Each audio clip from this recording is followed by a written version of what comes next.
शेवटी पावसाने आम्हाला भिजवलंच. हॅलो, मी कविता. तर 2-3 दिवस मुसळधार पावसामुळे ना इथे लाईट नीट होती आणि ना नेटवर्क. आणि आमच्याकडे कोको हाऊसला आज होती बुकिंग. गेस्टना आम्ही कल्पना देऊन ठेवलेली की असे इश्यूज आहेत. गेस्टनी होप सोडली नाही. रात्री पाऊस थोडा निवळला, शांत झाला. सकाळी सकाळी त्यांचा फोन आला की आम्ही येतोय. आणि या वातावरणात लवकर उठवतं का?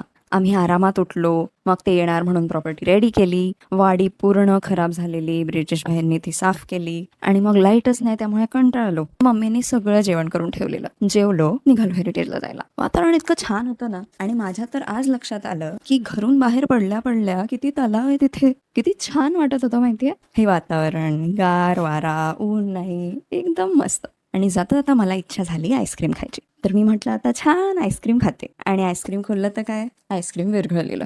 कारण दुकानवाल्याकडे पण तर लाईट नव्हती ना. मग काय म्हटलं जाऊ दे. काही कॉल्स होते ते केले आणि रीला स्क्रोल केल्या आणि वाचायला जरा पुस्तक नेलेलं. तर मी पुस्तक वाचत बसले. खूप मस्त आहे ना पावसाळा सुरू झाल्यापासून. मस्त हिरवळ, छान फुलं, पक्षी. इथे क्यूटूसा पप्पी सुद्धा होता. 1 नाही 2 नाही तर 3 होते. गेस्ट येणार होते म्हणून निघालो घरी जायला. नाक्यापर्यंत गेलो आणि तिथे पाऊस सुरू झाला. आणि शेवटी त्याने आम्हाला भिजवलं. तर या मस्त वातावरणात कॉफी तो बनतीये ना. मला तर पावसाळा खूप आवडतो. तुम्हाला आवडतो की नाही ते कमेंटमध्ये नक्की सांगा. आणि बघायला नक्की या कविताची गोष्ट.